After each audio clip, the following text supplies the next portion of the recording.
Yon, magandang araw po sa inyong lahat mga tol. Ngayon po ay December 1, 2025. Ito pong mga Duterte supporters, lagi pong panawagan nila, Marcos resign.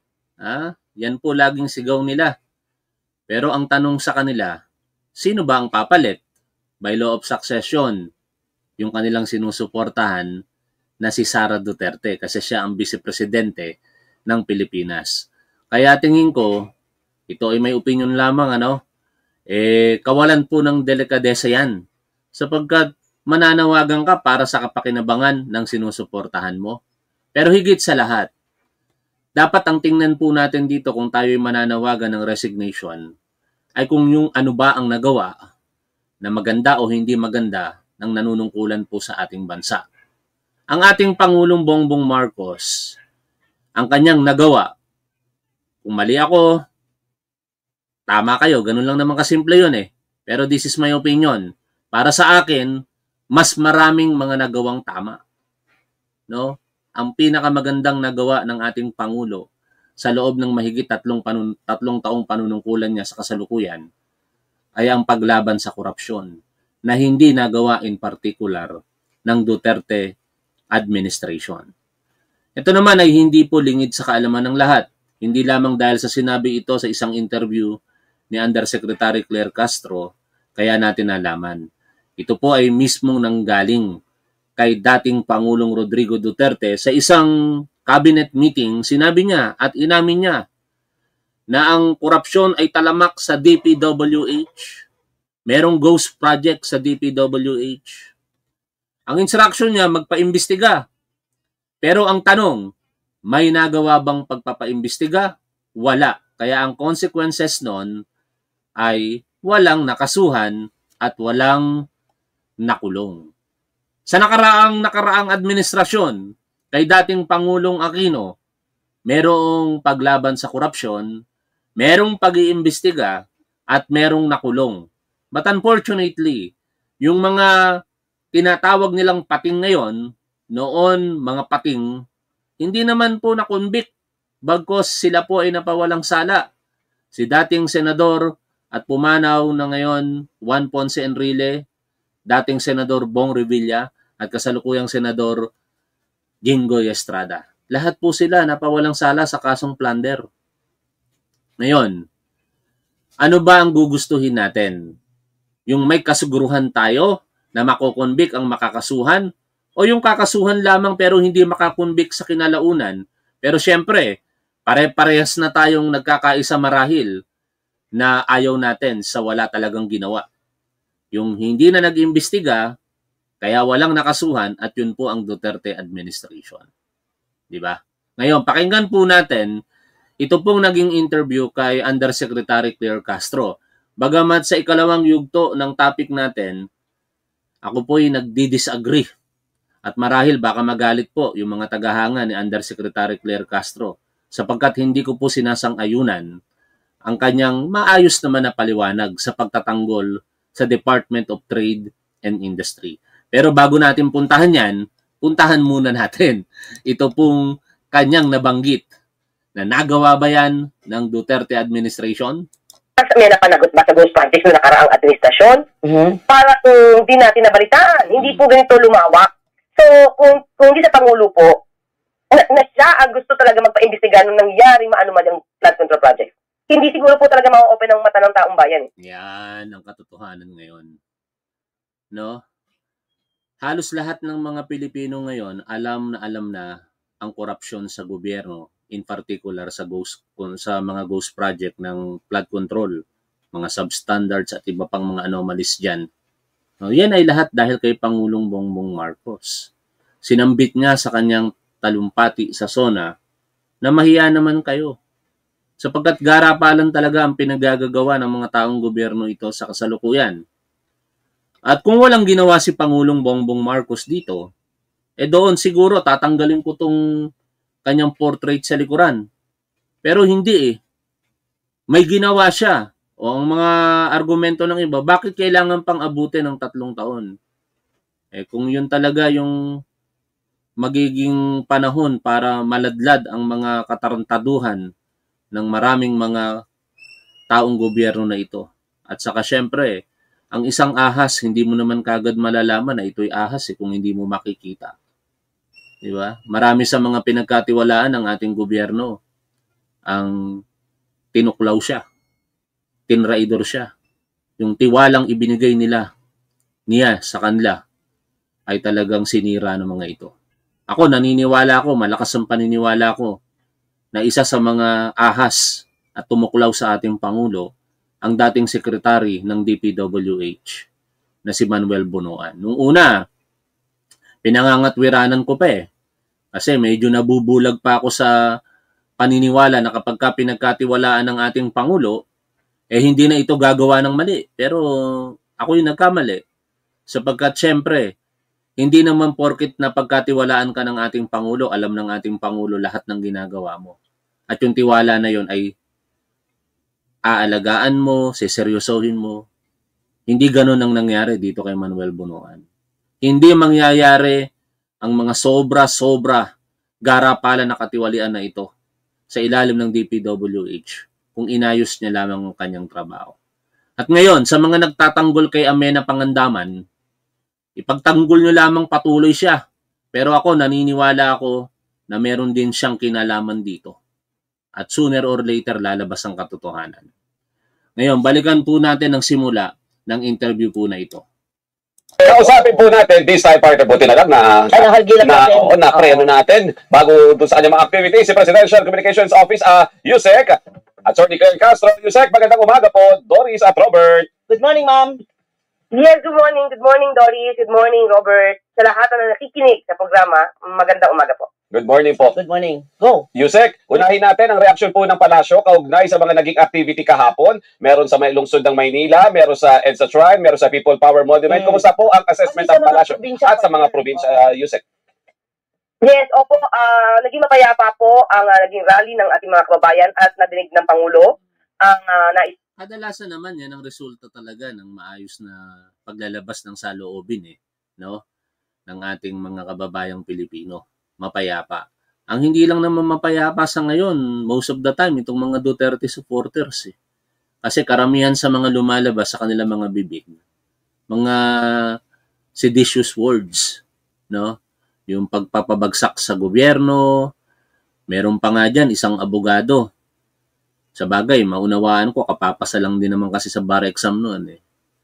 Di ba? Itong si Jimmy Bondoc. Sabi niya, Republic of Mindanao coming soon. Tapos, umentrada pa ng mga sumunod na eksena na dalawa daw po ang bahagi ng Pilipinas. O kaya marami na tuloy nakakapansin ngayon na mga kapwa niya abogado na yung kanyang mga nagiging pahayag ay taliwas sa kanilang sinumpaan bilang abogado. Na sa tingin nila, ito ay kinakailangan ng reklamo para siya po ay tanggalan ng lisensya bilang abogado. O, katulad po nung shared post ni Fiscal EJ. Pero yan ay shinare natin at saka shinare din ni Attorney J. Batumbakal. Yan disbarment proceedings warranted. Kasi yung mga ganitong uri po ng pahayag ng mga Duterte supporters, ito po ay malinaw na paglabag sa batas. No? Yung secession na kanilang isinusulong ay hindi po yan naaayon sa ating saligang batas. Sapagkat ang Pilipinas ay binubuo lamang ng mga arkipelago at ang mga bahagi nito, ng arkipelago at ang mga bahagi nito ay hindi pa pwedeng ihiwalay dito. Regardless kung gaano kalaki o kaliit ang lugar na yan. At dito nga sa sinusulong nitong si Jimmy Bondoc, Mindanao pa 'Di ba? Binubuo tayo ng 3 kapuluan tapos yung isang pulo na malaki, ang Mindanao, tatanggalin mo sa Pilipinas. O sabi nga ni Fiscal EJ na shinare ni Attorney Batumbakal, personal opinion niya to, binasa na natin ito nung nakaraan, ulitin lamang natin. Gusto niya lang ipaalala ang isang mahalagang bahagi ng 2025 Revised Lawyer's Oath. I will faithfully uphold the Constitution, defend the rule of law, I will maintain unwavering allegiance to the Republic and support, obey, and defend the Constitution and the lawful orders of duly constituted authorities. Yan po ang sinumpaan ninyo bilang abogado. Pero sa tingin ninyo, sa pahayag ba na yan nitong si Jimmy Bondoc, merong pagtalima sa kanyang sinumpaan ng tungkulin bilang abogado? Article 1 of the 1987 Constitution is very clear. The national territory comprises the Philippine Archipelago, meaning Luzon, Visayas, and Mindanao as one indivisible republic. Ang abogado ay may tungkuling protektahan ang integridad ng republika, kasama ang buong teritoryo ng Pilipinas, Luzon, Visayas, at Mindanao. A lawyer advocating secession o paghihiwalay ng bahagi ng bansa may be violating his own oath. Why? Because he is calling for the dismantling of the very republic he swore to protect. Hindi pwedeng sabihin free speech lang yan. Lawyers are held to a higher standard because their words carry legal weight and authority. Kaya baka naman, sa mga mayroong kaalaman at kakayahan dyan, mag-initiate na po kayo ng disbarment complaint laban dito kay Attorney Jimmy Bondoc. Merong sapat na basihan para po siya ireklamo sa Korte Suprema. At balik tayo sa interview kay Undersecretary Claire Castro. Uulitin po natin, tama siya, mapayapa po ang naging pagtitipon ng mga nagpahayag ng saloobin kahapon sa iba't ibang panig ng Pilipinas, except yung mga minor situation na nagkaroon ng girian sa pagitan po ng releyista at ng mga kapulisan. Pero majority, particular yung mga speeches na ginawa ng mga nagsalita sa entablado ay paglabas lamang talaga ng kanilang saloobin ng pagkadismaya, siyempre, sa korupsyon. At hindi natin masisisi ang mga yan na ibuhos ang kanilang inis, galit sa mga nakaupo sa ating gobyerno, partikular sa ating Pangulong Bongbong Marcos. Kanya-kanya kasing paniniwala yan eh. Pero sa akin, ako'y dismayado sa korupsyon, pero para sa akin ulit, ang ginagawa ng ating Pangulong Bongbong Marcos ay napakagandang panimula para ang mga tinawag niyang balasubas ay mapanagot kinalaunan sa kanilang mga kalapastanganan, partikular sa ating pondo na pinaghihirapan ng bawat Pilipino, mayaman o mahirap, nagbabayad ng buwis tapos nanakawin lamang ng mga balasubas po na ito. Sila at yun naman po ang ginagawa ng Pangulo sa kasalukuyan. Pinapapanagot ang dapat na managot at tuloy-tuloy po, hindi po natatapos sa iisang congressman ang pagsasampa ng kaso. So, asahan po nila na kapag ka nandiyan na po lahat ng ebidensya at nakita naman po ng ombudsman na kailangan magsampa po ng kaso dahil may mga reasonable certainty of conviction, sasampahan naman po at asahan po nila yan. Opo. Yusek, pinanghahawakan po kasi ng mga nagrally na yan na yung kanilang narinig noon na bago magpasko o may magpapasko sa loob ng kulungan. So yun po ang hinihintay nila. Malapit na po bang i-anunsyo yan? Malapit naman na bang magpapasko? Totoo naman. No? Parang hindi kasi particular yung tanong ni Doris Bigornia eh. Malapit na bang i-anunsyo yan? Inanunsyo na nga po. 17 kasama si Saldico ang nilabasan po ng warrant of arrest at mahigit po sa kalahati ang arestado na at siguradong magpapasko na po sa kulungan. Pero ang mga katulad ni Saldico patuloy pong nakakalaya. By the way, ano ba ang update dito kay Saldico? Nasaan ba ito? Sa isang interview kay Secretary John Vic Remulla na aking pinupuri ngayon sa kanyang naging matagumpay na pamumuno sa DILG para mapanatili ang kaayusan at katiwasayan sa naganap na pagtitipon ng mga kababayan natin kahapon sa iba't ibang panig ng Pilipinas, pagkakailangan purihin natin. Kasi ito namang si John Vic Remulla, bagamat hindi ko to gusto personally, wala na tayong magagawa dahil nandiyan po siya sa bilang SILG. Pero talagang maganda po yung nangyari kahapon. Sabi niya nga, di baling overprepared, wag lang underprepared. At talagang hindi nakaporma ang mga releyista kahapon. Balik tayo muna dito sa kanyang naging pahayag tungkol sa Ano ba yung mga impormasyon ng ating gobyerno, partikular ng DILG, sa kinaroroonan nitong si Saldico? Which country Zaldico is in? Well, we tracked him from when he left Manila February. He went to the US. From the US, he went to France, where we believe he has a residence near the Champs-Élysées. From France, he went to the south of France. From the south of France, he went to Soto Grande in Spain.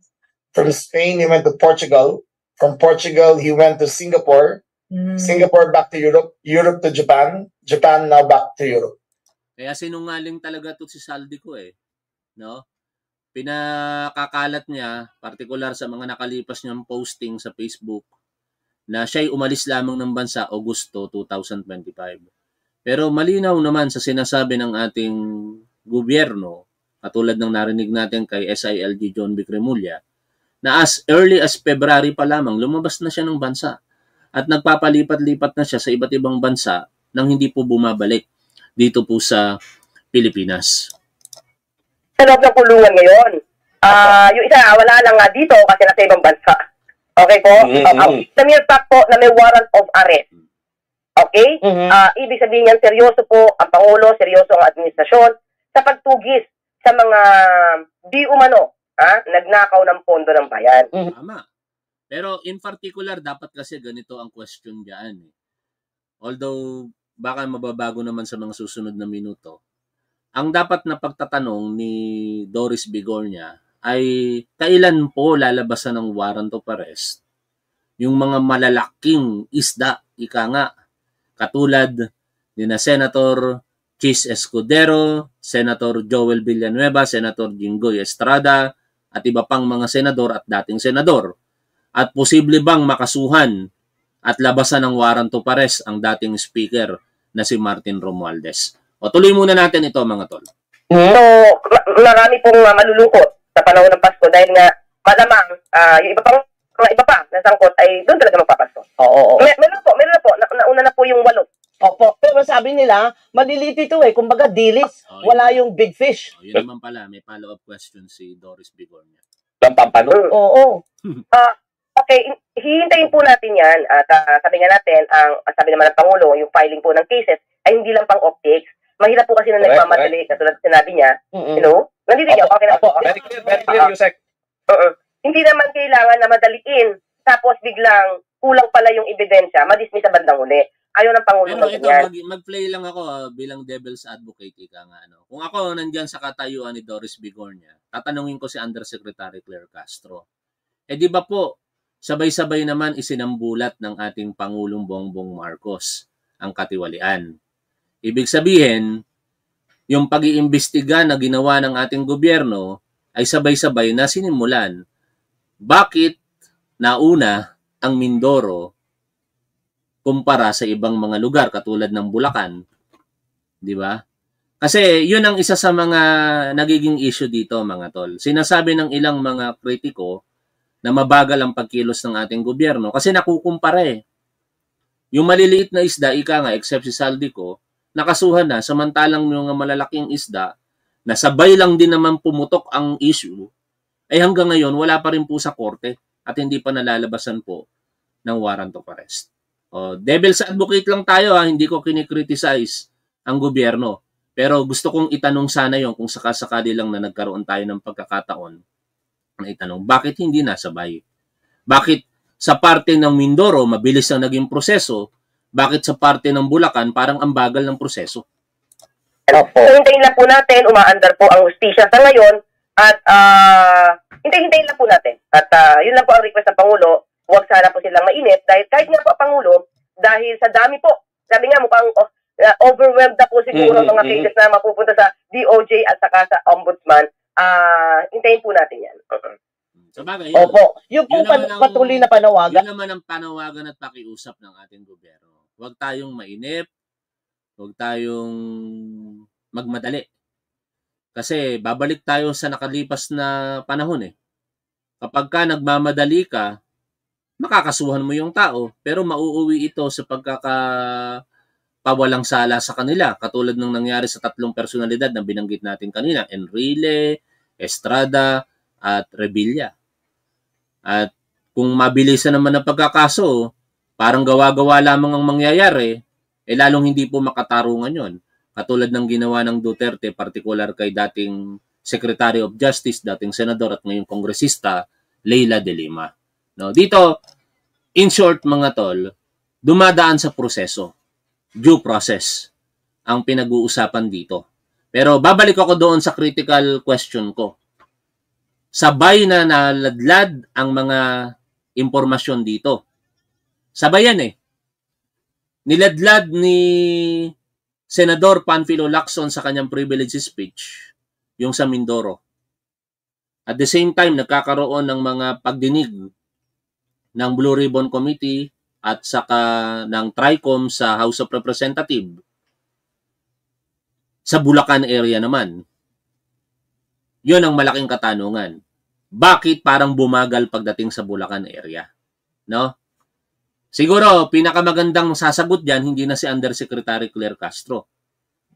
Kasi, yan ay naihain sa ombudsman.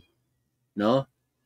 Kaya tingin ko, wala na sa level ni Yusek Castro na sagutin pa yung tanong na yon kung hindi ang makakasagot po dyan ang ating ombudsman. Bakit hindi pa po nila sinasampas sa korte yung mga kaso kaugnay po sa Bulacan area? Na ang mga nasasangkot, 2 senador, possibly 3, kasi ang nag-insert daw ng budget si Chis Escudero, pero ang particular na nakinabang di umano si Joel Villanueva for 600 million pesos budget at more than 300 million pesos budget para naman dito kay kay Senador Jinggoy Estrada. Abangan natin ang magiging follow-up diyan o progreso niyan sa ombudsman. Meron ba iba nagsasabi, lahat kayo mag-resign? Diba? Lahat kayo mag-resign. Obra ba yun? Obra ba yun? Ito maganda sagot dito ni Undersecretary Claire Castro. Sa mga nananawagan ng lahat resign. Di yata nag-iisip kasi ang mga tao na ito. Sabi nga ni Yusek Castro dito, pag kayo ba sinunod, lahat resign, anong gagawin ninyo? Diba? Yun ang malaking katanungan. Anong gagawin ninyo pag lahat resign? Diba daraan din naman kayo sa due process? Maliban kung hindi nyo susundin ang due process. Ano po ang reaksyon ng Malacanang doon? Actually, Ma'am Doris, alam naman natin na ang pag-file ng case dapat may due process. Opo. Hindi ba? Hindi pwedeng EJK to ang style dito. Due process po. Ang mga nagsumisigaw po kasi na lahat kayo mag-resign. Itanong po natin siguro sa kanila, ano yung prosesong gusto nila after mag-resign ang lahat. Alam naman natin kung hindi po pwede yun. Ang gobyerno po napapaloob po tayo at nasasako po tayo ng rule of law. So kung halimbawa mag-resign lahat, meron po ba silang plano? Ano yung maliwanag na plano para umandar ang gobyerno na maayos? Ang dili po kasi sumigaw nang resign lahat. And then after what? After that what? Ganun lang po yun Kaya sana sumunod po tayo sa rule of law, sumunod din po tayo sa batas at sa proseso. Yun naman po ang ginagawa ng Pangulo at ng administrasyon ngayon. Opo. Okay. Attorney, alam natin na ang Pangulo nakatutok kasi partner, di ba, saka nakakita ang Pangulo, agad magbibigay ng update. May makakasuhan. Magbibigay ng update na i-raffle na ang kaso. Magbibigay ng update, may ipapa-aresto. Ayan. Tapos may mga assets na freeze. Correct. Kasi maganda yung gano'n na naggagaling sa Pangulo mismo. Di ba, ibig sabihin na susundan niya. Correct. Pero ito, Yan balikan natin yung mga pahayag ni Pangulong Bongbong Marcos kaugnay po dyan. No? Tama yung observation niya. Napakahalaga na ang Pangulo na po ang nagsasalita tungkol dito. Kasi ibang level po talaga ito ng katiwalian sa ating gobyerno. Napakatindi. Ito yung mga series of reports ng ating Pangulong Bongbong Marcos. Ay, hindi pa na naka-upload sa kanyang YouTube channel ang lahat pero dito 2 ang pakinggan po natin. Balikan lang natin ito, bagamat napakinggan nyo na ito, ulitin lamang natin. Magandang araw po sa inyo lahat. Ito po ay isa pang report na aking ginagawa upang malaman ng taong bayan kung ano na ang nangyayari tungkol sa mga flood control na kaso na naging iskandalo. At kung paano kung ano ang mga ating nagawa upang mapanagot ang mga may kagagawan nito. Kaya nais kong i-report na ang ombudsman formal nang naghain ng kaso laban kina Saldico at iba pang 17 individual batay sa mga ebidensyang iniakyat ng ICI at saka ng DPWH. Hindi po ito haka-haka, hindi po ito kwento. Ito po ay tunay na ebidensya. At ito po, para hindi ko na babasahin, pero makikita naman ninyo sa yan pinaalala ko lamang sa inyo, no, na tutok talaga ang ating Pangulo. Siya na mismo ang nagre-report sa ating mga kababayan. At maganda pong senyales yan dahil yung Pangulo mismo ang tumututok sa mga issue na ito. No, kung hindi kasi ito tututukan ng ating Pangulo, tingin ko wala ding mangyayari dito kinalaunan. Grabe kasi talaga ang korupsyon na ito sa ating gobyerno. Dapat matuldukan na ito at sana kayang tapusin ni Pangulong Bongbong Marcos sa pagtatapos ng kanyang termino. Pero kung hindi naman matapos, manalangin na lamang tayo na ang papalit po sa kanya ay kawangis niya po sa pag-iisip. No? Nakakabahala kasi kapag ang pumalit kay Pangulong Bongbong Marcos, yung tinotolerate ang korupsyon, yung pagkakampi ayaw kasuhan, tapos napaka-violente pa. Alam nyo na kung sino yung tinutukoy ko. Ito pong mga rally, Yusek Claire, na ginagawa ng iba't ibang mga grupo, ang majority hindi pagbababa sa pwesto ang hinihingi, kundi ang mas mahigpit na pagbabantay, no, tsaka pagpapanagot sa mga makakasuhan. Ano po ang nagiging nagkakaroon ba o may pressure ba sa administrasyon, sa Pangulo, itong mga sunod-sunod na rally na isinasagawa? Paano po tinatanggap ng Pangulo ang mga ganito pong mga rally? Actually, kahit nung una pa lang na rally, alam na po ng Pangulo kung ano yung gusto ng taong bayan. At yun din po yung gusto ng Pangulo. Di po ba sinabi niya kung hindi siya Pangulo, malamang nandiyan din siya sa labas at sumisigaw ng katarungan? Tama, di ba? Pero kung ako naman tatanungin ninyo, di ko na pipiliin lumabas pa. May kaparaan na naman tayong pwedeng gawin. Ano? Lahat naman tayo may access sa social media. Ang problema kasi sa paglabas sa kalsada, mga tol, traditional way yan ng freedom of expression. Diba? Nasa makabagong panahon na tayo.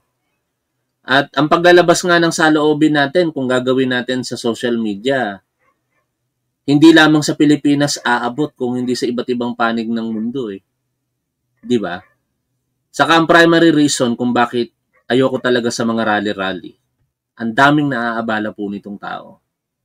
Mga pangkaraniwan pa na mga kababayan natin Pilipino. Sa mga mayayaman, walang problema Pero paano yung mga minimum wage earner na kailangan pumasok sa kanilang trabaho tapos may mga nagrarally na aabala. Imbis na makakarating ng maaga sa kanilang trabaho, malilate pa. Kung hindi malate, kailangan pumasok ng maaga. And worse, imbis na nakakauwi na sa kanilang bahay, kasama na ng kanilang ng mga mahal sa buhay, natatraffic pa dahil sa mga pagtitipo na ito. No, yan naman ay paniniwala ko lamang. Kaya kung gusto nilang patuloy silang lumabas sa kalsada, di gawin nila. Pero ako ay encourage na tayo ilabas na lang natin sa social media. Not necessarily manood kayo sa mga vlogger katulad ko. Meron kayong mga sariling mga page. At even dito sa YouTube, pwede naman kayong gumawa ng channels po ninyo. Mag-vlog kayo. I-express nyo po yung inyong saloobin sa kasalukuyan, di ba? Mas marami po tayong maaabot pagka ganon. Kaysa nasa kalsada lamang tayo, maliban kung ibabalita ng mainstream media. Ngayon, dako na po tayo dito sa napakasensitibong issue. No? Kaugnay po ng DTI statement na ang 500 pesos daw ay kasya sa Noche Buena. Ako, I understand Undersecretary Claire Castro kasi defender siya ng palasyo No? Talagang ipagtatanggol niya as much as she can yung sitwasyon kung yun yung kanyang sa tingin na ay tama. Which is partly tama naman, pero dapat sa mga ganitong bagay kasi mas maging sensitibo ang ating gobyerno dahil hirap na nga ang mga Pilipino. talamak ang korupsyon. Tapos magkakaroon ng pahayag ang DTI na ang 500 pesos kasya for Noche Buena. Which sa pangangatwiran dito ni Yusek Claire Castro, sa dalawang sirkumstansya pwedeng tingnan. Ang problema, hindi naman po kasi makikita yun ng pangkaraniwang Pilipino na dalawang sirkumstansya natin titingnan ito. Di ba? Agad, pag nagsalita ang gobyerno ng ganon, parang ang sakit naman nun. 500 pesos, kasya ang Noche Buena. Ganun pa man, maging fair tayo. Pero again, kung magagalit kayo sa akin dahil hindi ako sumasang-ayon dito kay Yusek Claire Castro, wala akong magagawa. Lagi akong naninindigan sa ating channel at hindi ko po piniplis ang mga manonood po natin dito. Kung ayaw po ninyo sa statement ko, malaya po kayong makakaalis. Kung tayo naman po ay magkasundo, masaya po ako dyan. Pero kung kayo naman ay nandito, kahit magkaiba tayo ng paniniwala, maganda po yan kasi demokrasya yan. Pakinggan natin si Yusek Castro dito. Natipid na kami. So, palagay niyo po, ma'am, narinig po talang Pangulo yun na po pwede namang 500 pesos. Paano po namin yan gagawin? Sige dito, ma'am, ang tanong naman dito ay kung kaya. Iba po kasi ngayon, may dalawa kasing views eh. Oo. Sabi nila, kaya ko sa kaya. Pero that's not the meaning of Noche Buena. Diba? Pag when we say daw Noche Buena, dapat tayo salo-salo, masagana. Pero masaya lang. Oo, dapat masaya. Dalawa po kasi yung tanong dito eh. Dalawa po kasi naging concept dito eh. Yung 500 ba kaya sa 3 hanggang 4 na pamilya? Ganito yan. Kay Undersecretary Claire Castro na mismo nang galing, di ba? Kapag ka Noche Buena, dapat magkakasama-sama, nagsasalo-salo at masagana. Ang tanong, ang halagang 500 pesos po ba magiging masagana ka sa Noche Buena? Yon ang hindi nakikita dito ng DTI. Hindi ka magiging masagana sa halagang 500 pesos. Oo, kaya mong itawid ang Noche Buena sa halagang 500 pesos, bumili ka ng 1/4 na manok, lahok nito, 1, 2, 3 na pagkain, putahe, ika nga, nasa hapagkainan mo. Pero ang tanong, pang ilang katao yung 3 putahe na yon na nasa hapagkainan mo? Basically, pang isang tao lang yon. Magiging masagana ba yon kahit sa isang tao? Di ba hindi? Saka, aminin na natin sa ating sarili na kapag ka Noche Buena, tayo nagsasama-sama, nagsasalo-salo. Hindi para sa isang tao, kung hindi para sa 2 o higit pa. No? Kaya ako, ang panawagan ko sa ating gobyerno, I am not saying na mali si Undersecretary Claire Castro. Tama siya, mali na ako. Pero ang panawagan ko sa ating gobyerno, particular sa DTI, tayo maging sensitibo rin naman. Hindi naman natin kailangan ang mga ganitong salita para lamang kumbinsihin ang ating mga kababayan na mura ang bilihin sa kasalukuyan kung yun ang nais nating iparating sa kanila, katulad ng ipinapaliwanag dito ni Yusek Claire Castro, na ang layunin ng DTI dito ay yung mga halaga ng bilihin mapanatili at wag itong itaas during holiday season. Kaya binibigyan daw po ng emphasis yung halagang 500 pesos. Pero ang tanong, tama ba yung naging kaparaanan ng DTI para bigyan ng emphasis ang bagay na yun? Mali. No? Pwede mo namang sabihin, sa pamamagitan po ng pakikipag-usap natin sa pribadong sektor, mapapanatili po ang presyo ng mga bilihin na ito na maaaring abot kaya sa halaga na meron ang ating mga kababayang Pilipino. But not necessarily magbibigay ka ng figure, tapos sasabihin mo 500 pesos is enough para sa Noche Buena ng ating mga kababayang Pilipino. Doon ako nagdi-disagree. No? Pakinggan nyo na lamang po ang paliwanag dito ni Undersecretary Claire Castro sa DCMM Teleradio YouTube channel po nila. Meron pong titulong Marcos Heard Concerns of Protesters in Trillion Peso March, December 1, 2025. At dito magtatapos na muna ang ating programa. Again, sana patuloy lamang po natin suportahan ng gobyerno, pero panahon na po para po tayo'y mag-criticize kung kinakailangan. Huwag po nating pahintulutan na matapos ang panunungkulan ng ating Pangulo na meron pong mga bagay-bagay na hindi po natin bino-brought out sa publiko dahil po mahal natin siya, dahil po sinusuportahan natin siya. Ang tunay na nagmamahal at sumusuporta para sa akin, pinupuna ang mga pagkukulang kung meron mang pagkakamali ng kanyang minamahal. At sana ganun tayo sa ating Pangulong Bongbong Marcos. Maraming salamat mga tol. Hanggang dito na lamang. Shoutout po sa inyong lahat. Lagi po nating tandaan kung ano ang tama at dapat, doon po tayo. Keep safe. See you always. Bye for now mga tol.